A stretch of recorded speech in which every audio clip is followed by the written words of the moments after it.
Oke. Saya ulangi lagi sapaannya, selamat sore, Assalamualaikum warahmatullahi wabarakatuh. Semoga semuanya dalam kondisi yang sehat ya. Nih saya lihat wajahnya, tersenyum manis nih ya. Nah, ini karena cewek-cewek nih, nyaris jadi kelas keputrian nih kalau nggak ada, 1 orang cowok nih di kelas. Ya, kalau nggak ada Bagas nih, jadinya kelas keputrian.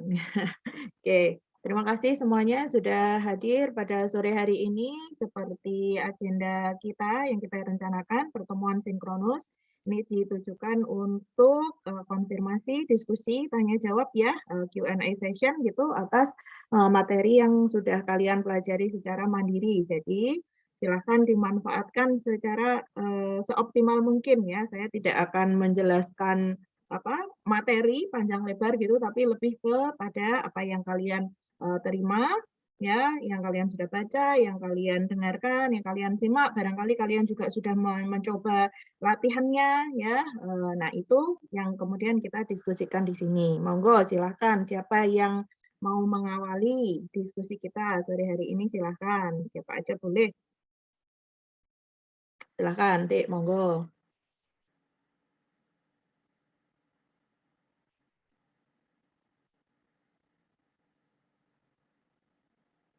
Sudah siap ya dengan pertanyaannya ya? Atau nggak ada pertanyaan? Silakan. Bu, saya izin bertanya, Bu. Silakan, Elvira. Saya tuh masih bingung yang di vestibular system sama proprioception itu kan kalau di PPT itu kan vestibular system itu apa ya, ada hubungannya sama keseimbangan. Nah, proprioception itu kalau di videonya itu juga ada keseimbangan gitu, Bu. Nah, itu tuh gimana, Bu? Emang dua-duanya tuh ada keseimbangan, berhubungan dengan keseimbangan atau gimana? Terima kasih. Betul sekali, memang betul ya. Jadi dua-duanya itu berkaitan dengan keseimbangan kita ya. Kalau misalnya contohnya yang paling mudah nih, kalau problem di vestibular, vestibular itu letaknya di mana? Masih ada yang ingat? Di mana? Ada yang ingat nggak? Di telinga bagian dalam, Bu. Telinga bagian dalam, betul. Teman-teman ada yang punya, tapi semoga enggak ya. Mungkin dari saudara atau dari teman yang lain, ada yang punya keluhan vertigo? Pernah dengar istilah vertigo? Sakit kepala, vertigo gitu kan. Katanya termasuk sering disebut juga sakit kepala gitu ya. Nah, vertigo. Nah, orang yang mengalami vertigo itu ternyata kalau ngeceknya itu adalah ke dokter THT. Kenapa ke dokter THT? Karena itu ada kaitannya dengan yang Safira bilang tadi itu, telinga bagian dalam yang berkaitan dengan keseimbangan. Sehingga orang kalau dia mendapatkan serangan vertigonya itu ya, dia nggak bisa bangun aja ya dari posisi tidur ke bangun itu aja sangat kesulitan. Kenapa? Karena langsung rasanya yung yung yung gitu ya, kayak kayak dunianya itu dia tidak berpijak ke, kalau kita berpijak di lantai yang keras itu kan kita jadi steady ya, kita jadi kokoh kuat berdirinya gitu. Nah, bagi dia yang mengalami itu kayak lantainya mungkin kerasanya kayak empuk atau dunianya itu kayak kayak lagi gempa. Nah, itu. Jadi, nah itu yang membuat dia kemudian merasa sangat tidak nyaman sampai bahkan ada yang mengalami ini nausea, kayak mabuk gitu loh, mual ya. Jadi kayak pengen muntah gitu karena ada problem di situ. Nah, itu vestibular.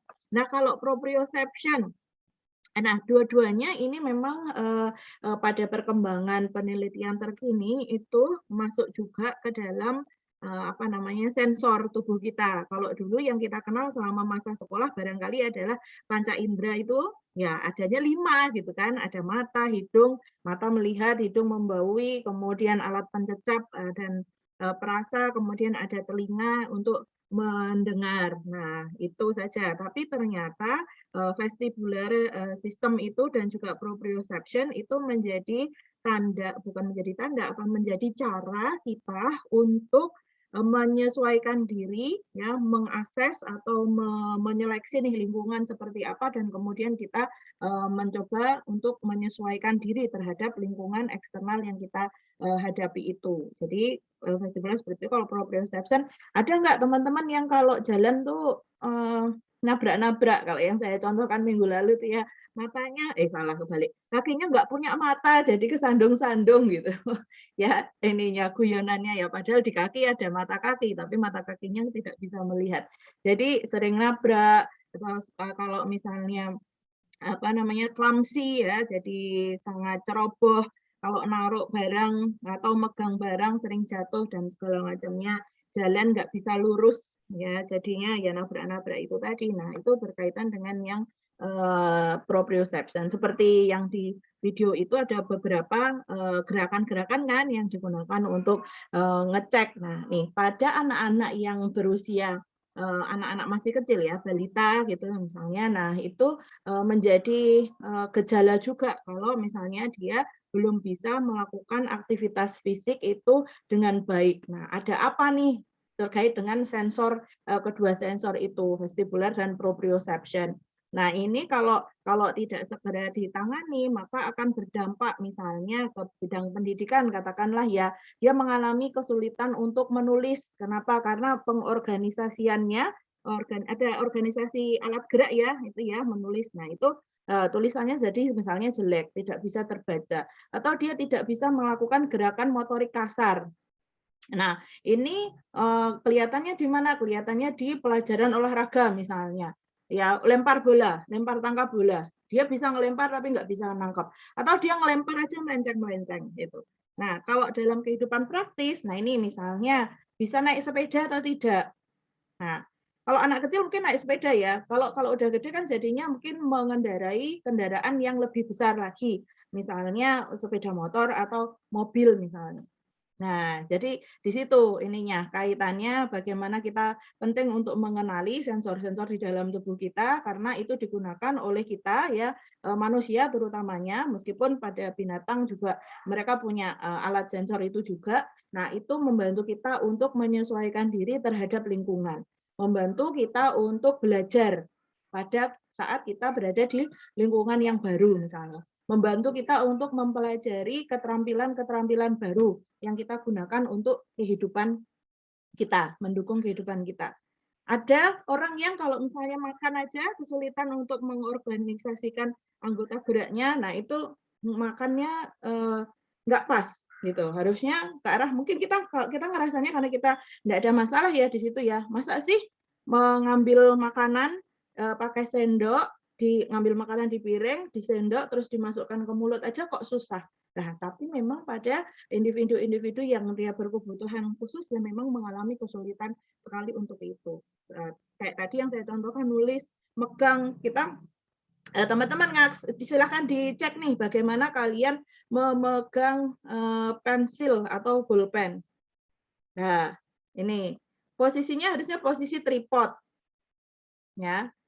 Semua kejepit begini. Nah, kalau ada yang nulisnya begini, nah di usia kalian yang sudah di atas 18 tahun, nah itu perlu dipertanyakan, ya. Atau begini, salah jepitnya begini, bukan di tripod seperti ini, harusnya kan seperti ini tripod ya.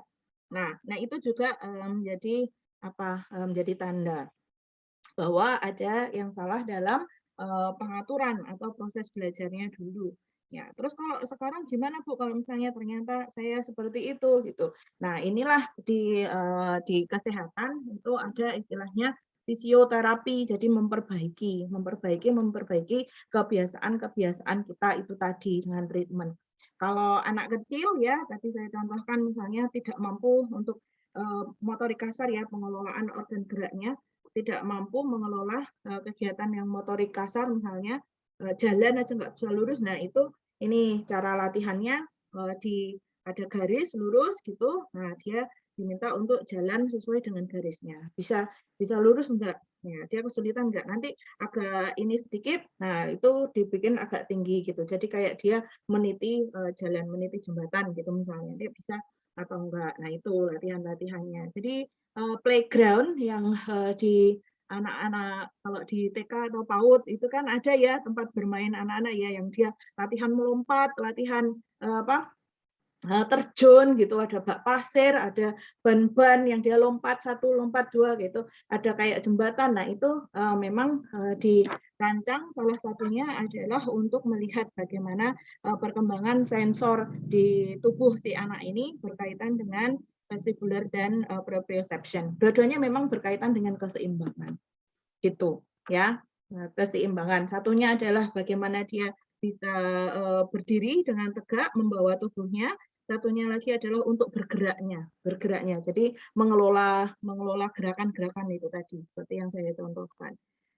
Misalnya kalian nih, barangkali dulu pernah punya pengalaman atau ada teman yang pengalaman, kalau baris berbaris, kalau upacara, nah kaki kanan maju sama tangan kanan, kaki kiri sama kaki kiri. Nah, seharusnya kan kayak gitu.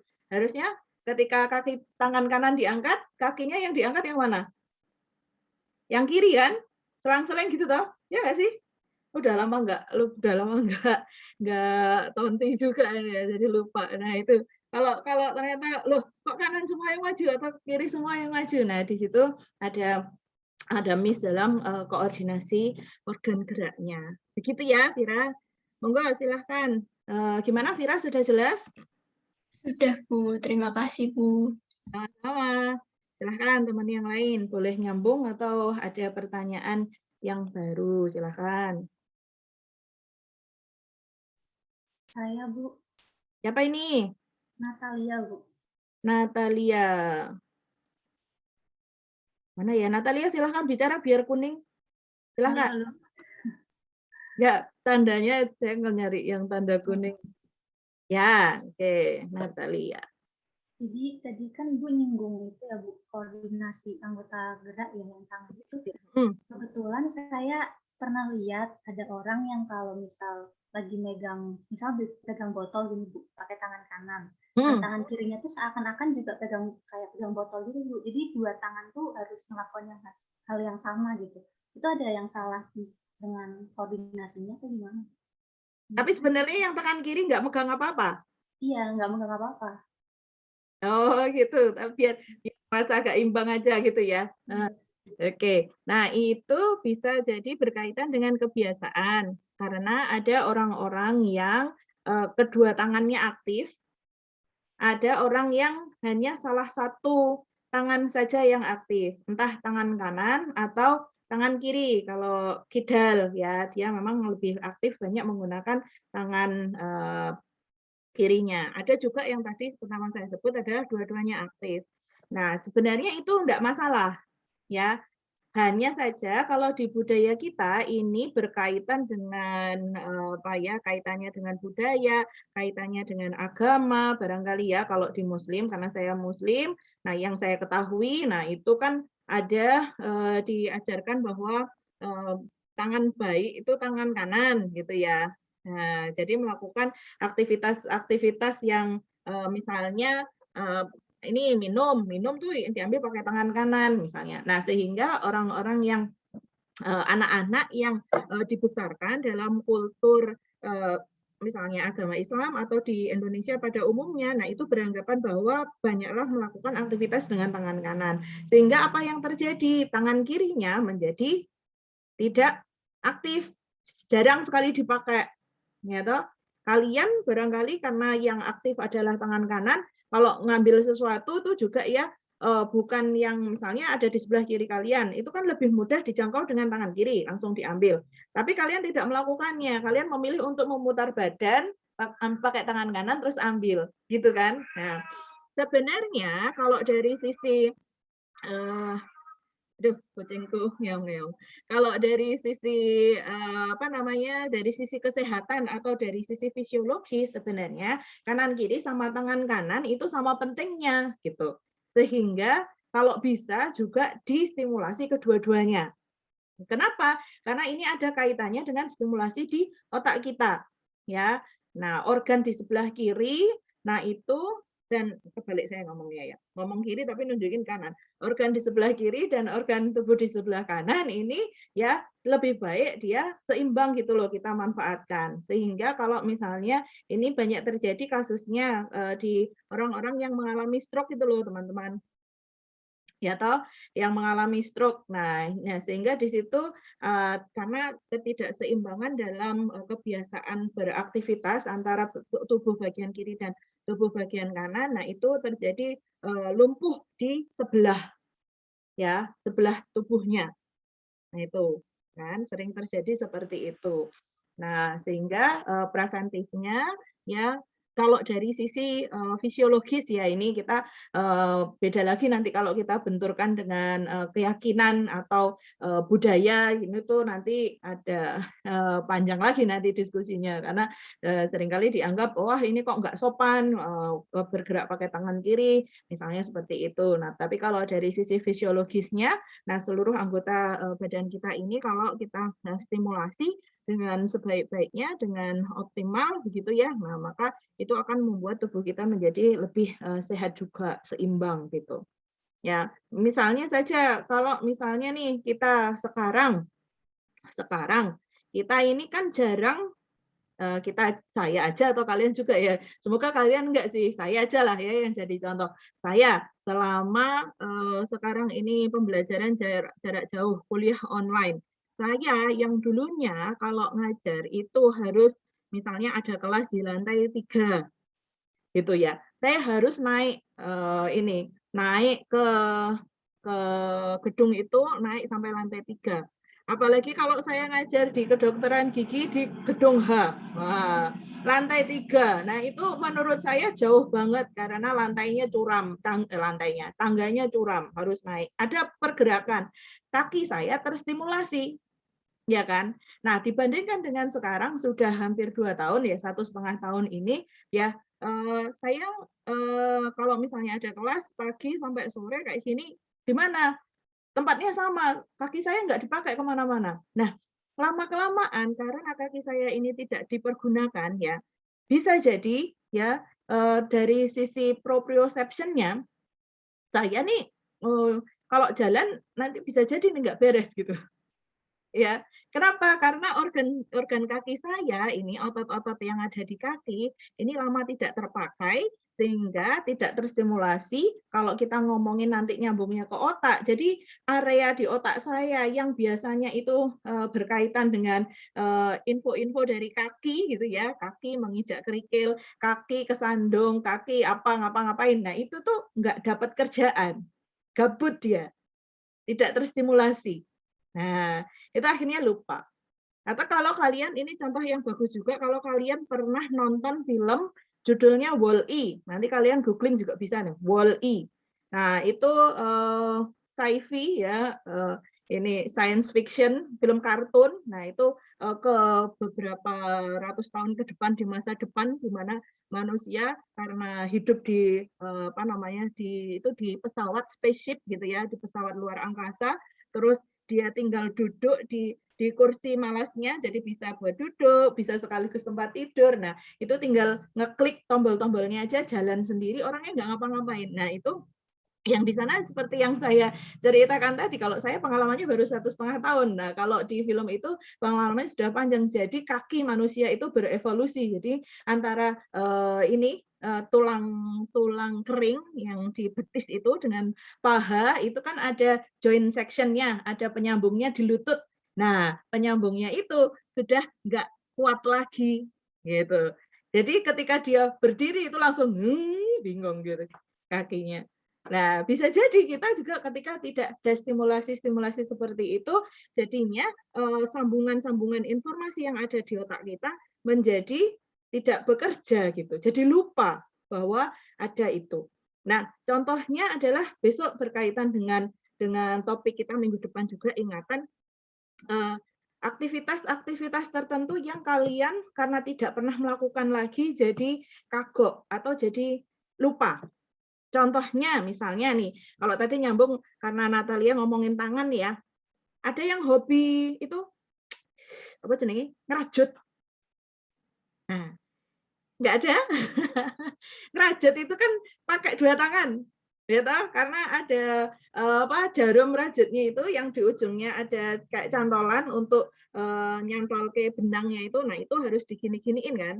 Ngerajut. Nah, itu kalau kalau kemudian kalian dulu pernah bisa, terus selama tidak melakukan, nanti juga ini kagok bingung ya, gimana ya ini caranya melakukannya. Nah, apalagi kalau misalnya kemudian tangan kiri ya, yang tangan yang agaknya sebagian besar dari kita jarang menggunakan, nah itu tidak terstimulasi sehingga jalur informasi ke otaknya tadi terputus gitu. Jadi susah. Kalau kalian nih bisa sebenarnya melatih, Bu, saya bisa nggak kalau misalnya latihan nulis pakai tangan kiri, ya.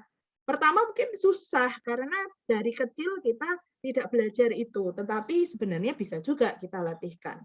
Ya, ada juga aliran yang ini aliran seni yang menggunakan 2 tangan. Jadi menggambarnya pakai 2 tangan atau melukisnya pakai 2 tangan untuk melihat juga bagaimana nih kita bisa mengkoordinasikan gerakan tangan kiri kita gitu ya, meskipun itu bukan tangan dominan tetapi bisa kita gunakan gitu. Jadi itu kita melihat dari sudut pandangnya bisa dari sudut pandang agama, kenapa bisa jadi begitu karena ada dalil-dalil agama tertentu. Saya tidak kompeten di situ untuk menjelaskan, tetapi saya yakin teman-teman juga sedikit banyak mengetahui itu, nanti bisa di probing sendiri kalau ingin mengetahui. Juga dari sisi budaya ya, kalau di luar negeri ketahuan anak kecil toddler itu kemudian dia kok lebih banyak pakai tangan kiri, ya kayaknya sih fine-fine aja gitu. Nggak kemudian dipenggak ya, dilarang, wah kamu kok pakai tangan kiri, ganti pakai tangan kanan. Enggak ya, biarin aja gitu. Sehingga kidal juga nggak masalah di sana.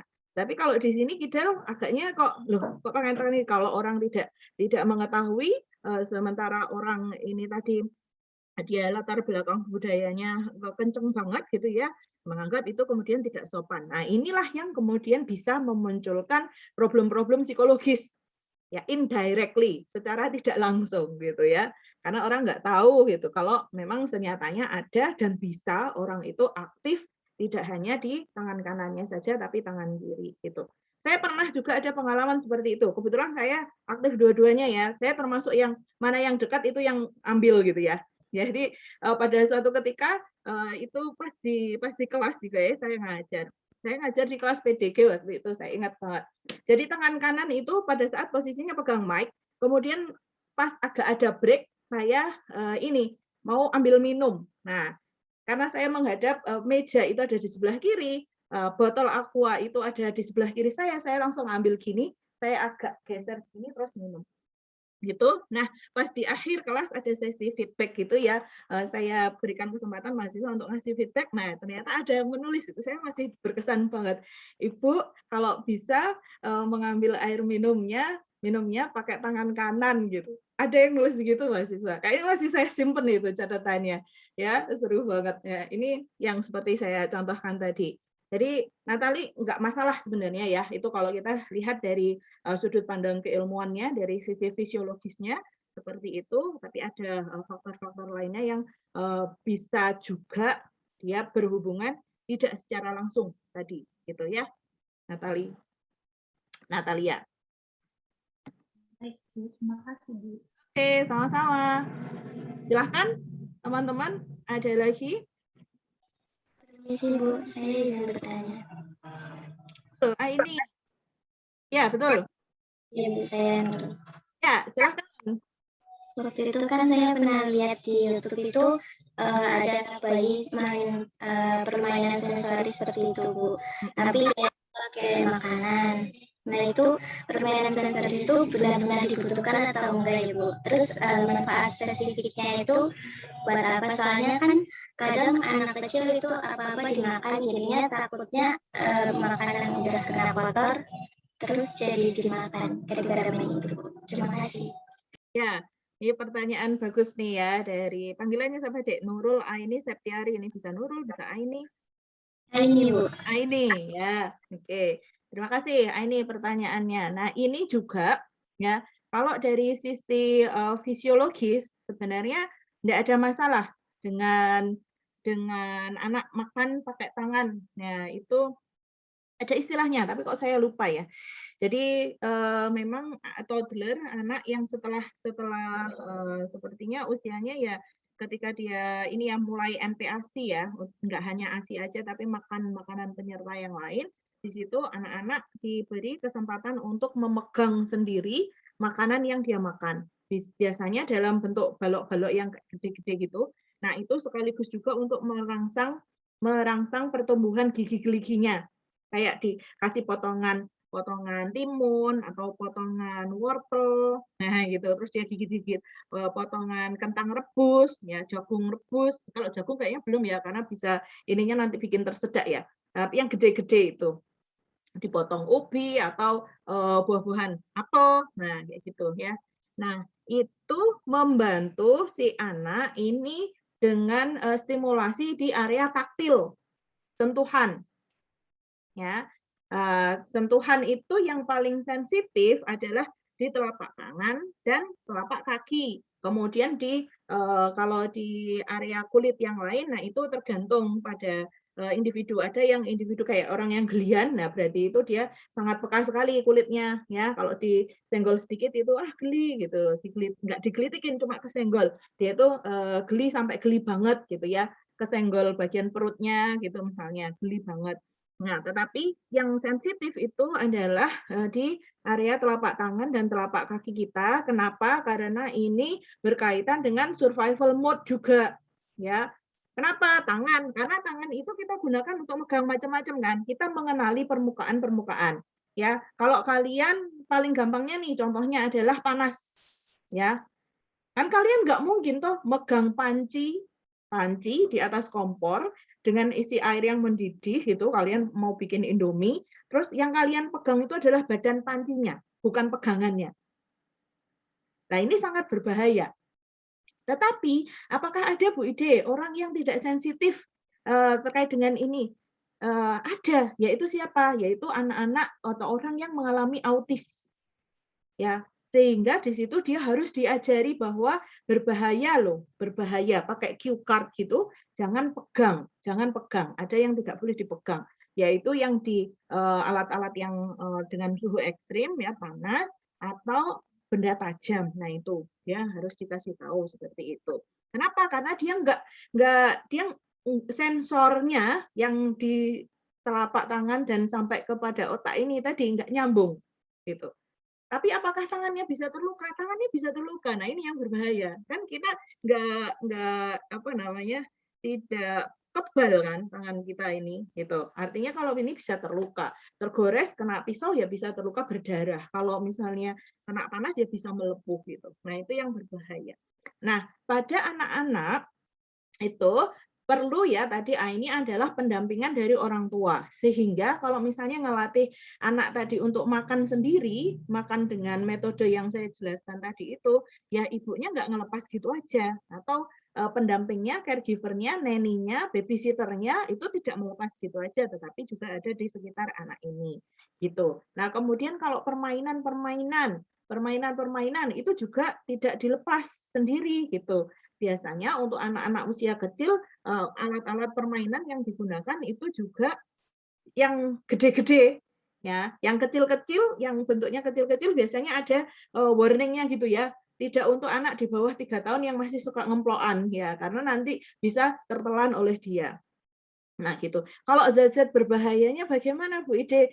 Nah, itu kaitannya menurut saya kan ke personal hygiene ya jadinya ya.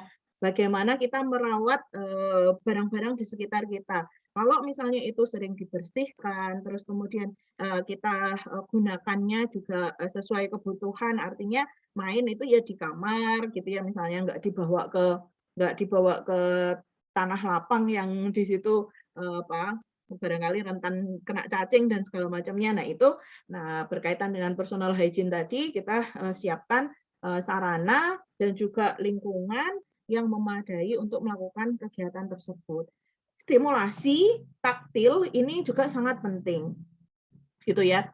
Individu yang terlalu peka yang saya bilang contohkan tadi itu adalah yang gelian banget. Nah, itu juga tidak sehat. Kenapa? Karena dia menjadi sangat terbatas sekali eksplorasi terhadap dunia luarnya. Ya kan? coba deh kalian cek juga kalian kalau berjalan barefoot itu gimana rasanya? Nggak pakai sendal.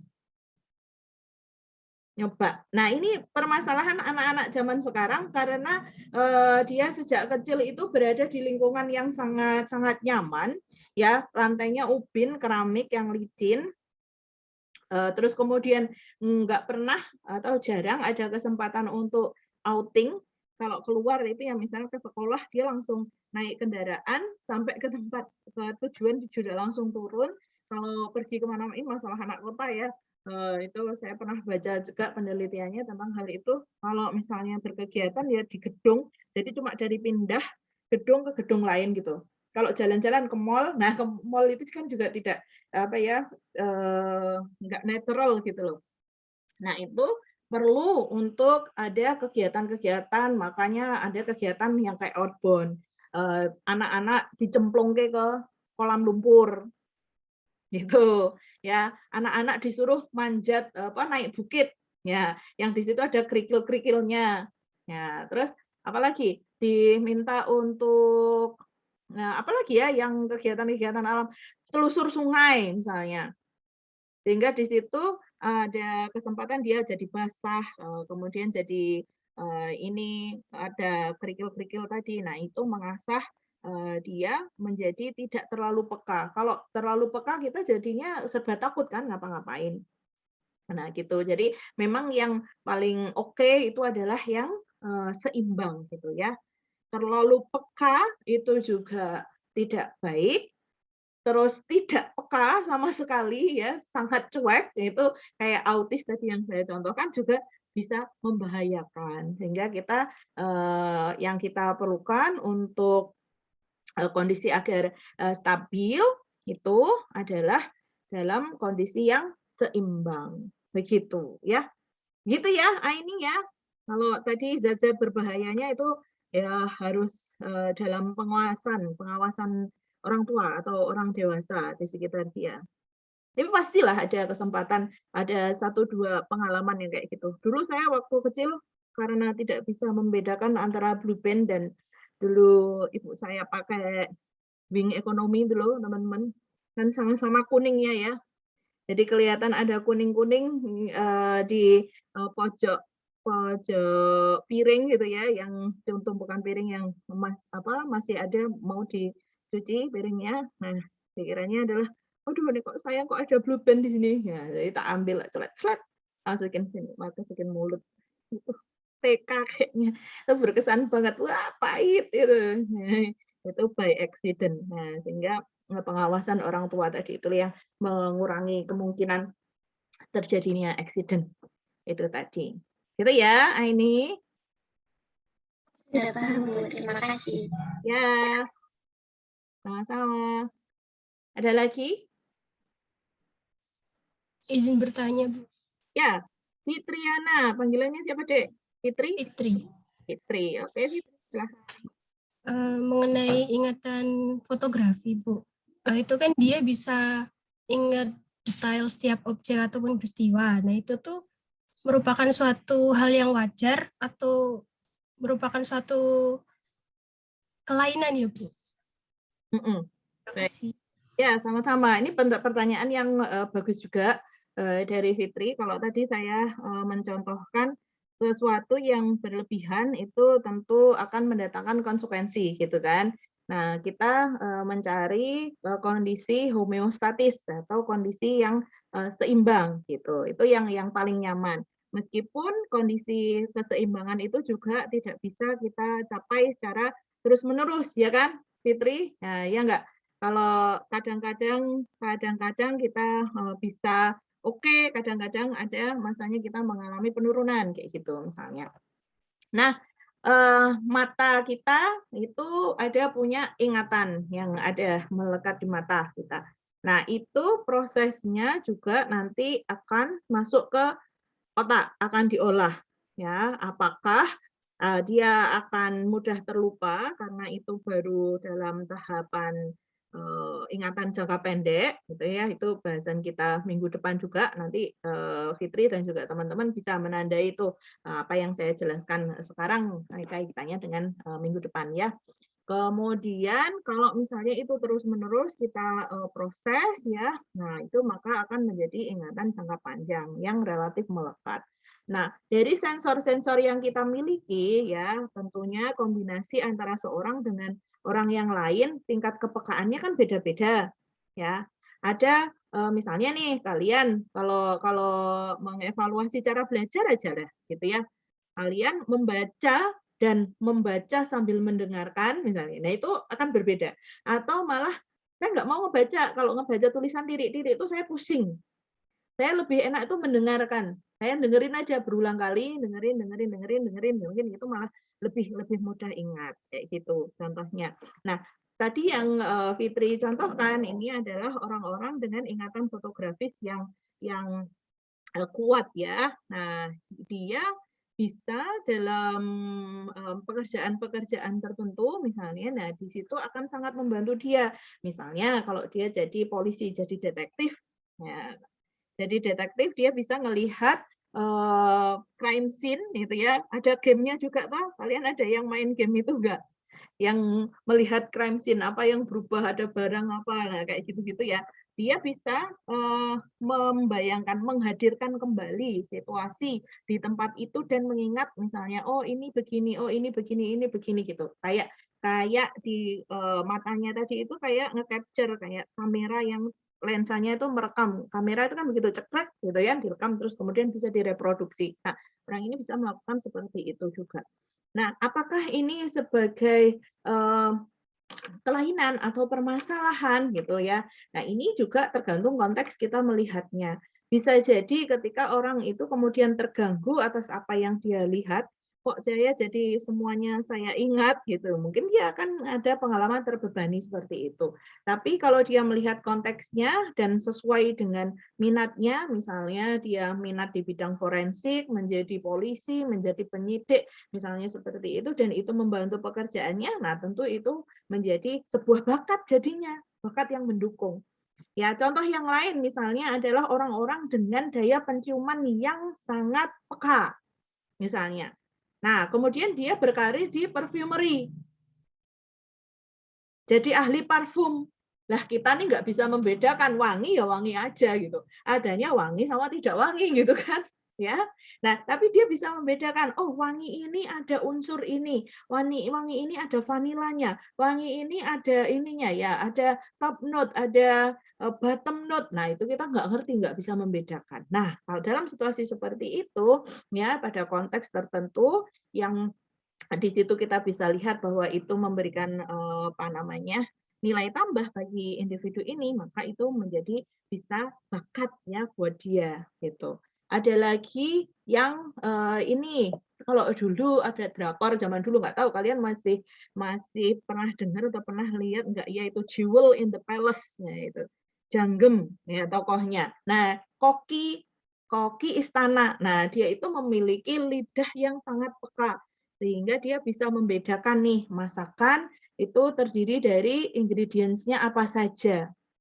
Nah, ini kalau seperti itu jadinya juga menjadi kelebihan ya buat dia sehingga dia bisa lolos tuh ya dari tingkatan pertama sampai dia menjadi koki istana ya ada yang posisinya tinggi. Nah, itu kalau cerita sebenarnya itu cerita fiksi tetapi kita bisa ambil juga nih pelajarannya bahwa memang ada individu-individu yang dia memiliki kelebihan dalam hal tersebut. Apakah bisa mengganggu? Ya pada suatu momen juga bisa saja itu mengganggu ya karena tadi terlalu peka pada situasi yang dia ingin nggak usah mikir atau nggak usah berhadapan dengan stimulus itu jadinya kok harus mencerna banyak stimulus. Nah, itu kadang bisa melelahkan juga gitu. Gitu ya, Fitri? Iya, Bu. Terima kasih. Oke, sudah jelas penjelasan saya. Baik, satu lagi pertanyaan sebelum kita akhiri pertemuan kita pada sore hari ini. Monggo, silakan. Saya izin bertanya, Bu. Kita ya? Iya. Silahkan. Oh, jadi tadi Ibu kan menyampaikan kalau misalnya ada nggak sinkron kalau misalnya megang pulpen itu, nah itu untuk mengatasinya bisa ke fisioterapi. Nah, terus kalau misalnya ada gerakan nggak sinkron, nggak seimbang gitu juga bisa dilatih ke fisioterapi. Nah, kebetulan saya tuh dari kecil tuh suka sering jatuh sendiri tiba-tiba, terus sering nabrak-nabrak apa. Nah, itu sampai sekarang gitu, Bu. Terus kalau megang pulpen tuh juga saya nggak pakai 3 jari yang ini, tapi pakainya jari manis sama jari jempol. Jari Gitu. manis sama jari jempol. Wah, gitu. Iya. Iya, nah itu gitu, Bu. Nah, kayak gitu apakah perlu ke fisioterapi atau seperti apa, Bu? Terima kasih. Iya, tapi kamu ngerasa baik-baik aja? Ngerasa baik-baik? Iya. Baik-baik aja, tapi yang suka jedukin, bukan suka sih, kayak tiba-tiba. Iya. Iya. Nah, itu. Nah, terkadang memang orang tidak menyadari atau menganggap ini bukan suatu hal yang masalah banget itu karena dampaknya itu barangkali dirasakan hanya minor aja gitu ya, paling lecet-lecet atau paling barang jatuh misalnya gitu. Nah, saya pernah mendapatkan satu klien gara-gara posisi pegang pulpen ini ya, klien waktu saya praktek di GMC. Klien saya itu mahasiswa dari Fakultas Hukum waktu itu. Nah, dia mengeluhkan ini berkaitan dengan akademik karena seringkali jawaban dia ketika menuliskan esai secara tertulis itu ya, karena di sana harus mengerjakannya secara tertulis. Nah, itu tuh sering disalahkan. Ternyata ketika tulisannya tidak terbaca lah ininya. Nah, ternyata ketika saya ini ngobrol-ngobrol ketahuanlah bahwa cara dia memegang itu tidak pas, dan ketika dia menuliskan itu menjadi sangat kuat sekali tekanannya, netep-netep gitu. Dianya juga capek, ya capek sebenarnya, dia capek, tapi karena sudah bertahun-tahun jadi dia nggak terlalu notice gitu loh, ya capek. Dan itu memang membutuhkan energi juga. Nah, yang dia notice akhirnya bahwa itu menjadi sebuah permasalahan karena jawaban dia tidak diterima. Kenapa? Karena tidak terbaca. Nah, dengan demikian dia baru ngeh bahwa saya harus mengubah nih cara saya biar saya bisa survive secara akademik, ya. Ketika dikonfirmasi, dia tahu jawaban dari pertanyaan itu, tapi kan nggak semua dosen mau repot-repot untuk, "Lah, anak ini kenapa kok salah semua ya? Dia itu ada masalah apa?" Kan nggak semuanya mau repot-repot mempertanyakan sampai memanggil anak itu untuk ujian lisan, gitu kan nggak semuanya. Nah, ini akan menjadi drawbacks atau kerugian buat dia. Nah, baru ngehnya ketika ada hal seperti itu. Kalau misalnya dia aman-aman aja ya kayak dia waktu sekolah kan berarti aman-aman aja tuh ya karena dia nggak notice. Nah, kalau seperti itu mungkin tidak terlalu dianggap bermasalah. Begitu juga yang tadi disampaikan oleh kita. Nah, kita kepegel nggak? Biasanya posisi yang tidak tepat, kita melakukan aktivitas apapun ya, tidak hanya menulis. Tetapi kalau posisi kita tidak tepat, kayak sekarang kalian saat ini kuliah online, kalian posisinya ada di mana sehari-harinya duduknya. Kalian duduk di kursi yang memang ditujukan untuk kursi duduk, belajar, dan bekerja, atau kalian duduk di lantai, itu juga akan berpengaruh terhadap keseimbangan tubuh kalian gitu ya. Nanti keluhannya kalian pegel-pegel kalau kalian duduk sila di lantai selama berjam-jam gitu ya. Tulang belakang kalian harus menopang, harus tegak kayak gini misalnya. Ada dosen yang pokoknya semua harus on cam, nggak boleh nih on cam terus off cam misalnya kayak gitu kan juga menjadi kalian harus tegang posisinya. Nah, itu menjadi sakit tubuhnya karena tidak seimbang. Begitu juga dengan menulis, begitu juga dengan cara kalian tidur. Ya, begitu juga dengan cara kalian melakukan kegiatan-kegiatan yang lain.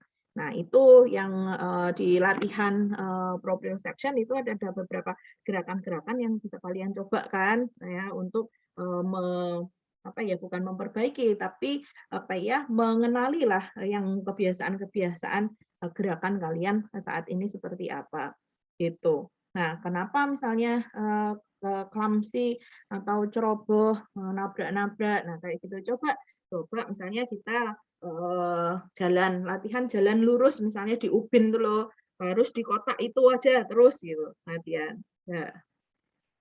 latihan ya. Kalau itu itu kan lebar ya, masih aman Bu, masih bisa, masih kayak nggak terlalu kelihatan nih bedanya belok-beloknya atau enggak, dipersempit lagi jadi satu line misalnya. Kayak gitu itu latihan-latihan. Ada orang yang sensitif terhadap kedalaman, padahal itu cuma 50 cm, tapi kayak dia takut banget itu loh jatuh. Waduh, kok jauh banget gitu. Nah, ada juga orang yang tidak sensitif terhadap kedalaman. Dia melihat 1 meter itu kayak cetek, kayak nggak berbahaya, jadi dia lompat. Padahal itu bisa membuat kakinya cedera. Nah, kayak gitu itu yang sebenarnya itu merupakan tugas perkembangan di masa balita sebenarnya ya, untuk melihat dan mengukur tingkat kedalaman. Nah, di situ bisa saja karena anak ini tidak memiliki kesempatan dulu pada masa kecilnya karena nggak boleh merangkak ya, dan merangkak itu juga fungsinya bagus ya buat anak. Terus dia merangkaknya salah, nah itu juga bisa berpengaruh kepada keseimbangan di masa dewasanya. Merangkaknya dia ngesot, ya. Merangkak itu harusnya tangan dan kaki. Nah, ada yang merangkaknya itu langsung pakai ini pantat, sorry, misalnya. Jadi dia duduk seret-seret gitu. Ya, ada yang merangkaknya nggak pakai tangan sama kaki tapi pakai dada, jadi ini glosor kalau bahasa Jawa. Nah, itu harusnya dikoreksi dulu ketika diketahui kejadiannya. Jadi harus latihan menapak karena ada tahapannya kan, duduk terus kemudian merangkak, dari merangkak terus belajar berdiri, dari berdiri belajar jalan. Nah, kalau ada skip, nah besok kalau kalian punya anak kok kayaknya ini beda, nah itu coba dibenarkan stepnya. Gitu. Kalau sekarang udah gede gimana Bu? Udah terlanjur, udah terbiasa kayak gini. Nah itu ya kalau misalnya sampai pada hal yang mengganggu aktivitas sehari-hari dan merugikan, nah berarti kita harus mencari cara membuat hidup kita menjadi lebih efektif gitu kan. Ya kalau kita, wah tulisan saya masih bagus Bu, meskipun saya seperti itu. Nah barangkali kamu coba deh sekarang diiniin, tanganku yang kanan ini gampang pegel nggak ya? Atau jangan-jangan karena udah terbiasa jadi udah nggak notice ya, kayaknya biasa-biasa aja. Mungkin ada keluhan-keluhan yang lain, apakah mudah pusing kah atau hal yang lain. Nah, itu yang masing-masing person lah kemudian yang mengenali apa gejala-gejala yang dirasakan oleh tubuhnya. Itu akibat dari kebiasaan-kebiasaan yang tidak pas itu tadi. Gimana, Kit? Pengalamanmu, Kit? Kalau saya tuh notisnya karena lihat jari saya gitu, jadi kapalan dokter. Dokter, Ibu. Jadi kan butuh usaha, atau itu butuh maksudnya energi yang kayak gini gitu ya. Jarang sih kita kalau misalnya dalam posisi yang pas itu jarang jadi kapalan sih, nggak tahu teman-teman ada yang apa? Oh berarti kalian sering banget nulis tuh ya. Nah, kenapa kok tidak sampai ini menebal kulit kita? Karena usaha yang kita keluarkan itu ya biasa saja gitu. Ngapal itu ada penebalan itu karena kan jadi ditekan lebih kencang gitu. Itu yang menyebabkan menjadi lebih apa tadi di bagian jari manisnya ya kita ya. Jari manisnya itu kemudian ada penebalan di kulit seperti itu. Gitu. Karena akibatnya itu minor jadi nggak banyak yang notice. Nggak ngerasa itu sebagai problem gitu. Ya. Terima kasih sekaligus ya kita ngasih sharing ya pengalaman pribadinya pada sore hari ini. Makasih ya kita. Terima kasih Ibu. Teman-teman, karena waktu kita sudah habis ya untuk sesi ini, maka untuk pertemuan kita sore hari ini kita akhiri sampai di sini. Nah, minggu depan materinya itu berkaitan dengan ingatan, ya toh. Nah, barangkali ada nyambung-nyambungnya juga dengan yang kita bahas hari ini. Kenapa? Karena input untuk ingatan itu kita dapatkan tentu dari sensor-sensor, ya kan? Kita nggak mungkin tiba-tiba mengingat wajah mantan kalau nggak pernah melihat wajah mantan gitu kan susah ya ya toh ya nggak ya. Waduh saya belum pernah punya mantan Bu, nggak bisa jawab, cannot relate gitu ya. Atau paling enggak ya apa mendengar dari stimulus apa? Kalau misalnya enggak ngelihat, belum pernah ketemu Bu, LDR dari jadian sampai dengan putus tuh LDR terus gitu. Tapi barangkali telepon-teleponan, berarti apa itu sensor kita yang jalan? Sensornya adalah sensor dari telinga gitu kan, kita mendengar suaranya saat telepon-teleponan misalnya seperti itu. Nah, itu yang kemudian diolah oleh otak kita ya, dalam proses-prosesnya ada masuk ke ingatan jangka pendek, nanti di ingatan jangka panjang kita munculkan lagi, kita baca lagi, kita pelajari lagi, ada proses rehearsal tadi. Jadi yang kita mau ingat semakin kita ingat gitu. Ya, menjadi menguat ingatannya. Yang tidak pernah kita buka-buka lagi jadinya lupa. Contohnya apa, Bu? Contohnya adalah materi kuliah kalian semester 1 misalnya ya. Nah, itu nggak pernah, waduh itu ininya udah nggak tahu di mana, Bu. PPT-nya nggak tahu ada di folder mana di laptop saya ya. Catatannya, waduh guys, saya nggak pernah nyatet misalnya. Nah, itu kan jadi ada yang namanya memory decay. Memori kita aus menghilang, kemudian terhapus dari sistem ingatan kita. Ini kayak lagunya ini ya, Geisha itu ya, ada itu. Pengennya lumpuhkan ingatanku itu ya. Tapi kalau yang pengen dilupain malah nggak lupa ya, malah inget terus. Oke, kita akan ketemu lagi insya Allah minggu depan teman-teman sore hari seperti hari ini Selasa. Tetap sehat, tetap semangat juga teman-teman, jaga jaga kondisinya. Nah, karena sudah belajar tentang keseimbangan tubuh dan sistem sensorik nanti sekaligus juga ya kalian latihan terus dicek-cek ya lokasi sekitar kalian, tempat belajar kalian apakah di situ sudah kalian sayang pada tubuhnya sendiri-sendiri gitu. Apa? Oh iya kayaknya saya harus pakai bantal ya buat alas duduk Bu gitu. Oh berarti saya harus ada ini ya kayak misalnya Alda. Oh, kayaknya sebagian besar kalian dekat sama tembok ya, di belakangnya tembok. Nah, itu berarti apakah saya bisa nyender di tembok gitu ya. Nah, itu yang bisa membantu kalian untuk menjaga kondisi tubuhnya baik-baik aja. Gitu, terima kasih. Sampai ketemu lagi minggu depan. Saya akhiri perkuliahan kita. Selamat sore. Assalamualaikum warahmatullahi wabarakatuh. Sampai jumpa minggu depan. Ya, Terima kasih, Bu. Terima kasih. Terima kasih, Bu. Terima kasih, Bu. Terima kasih, Bu.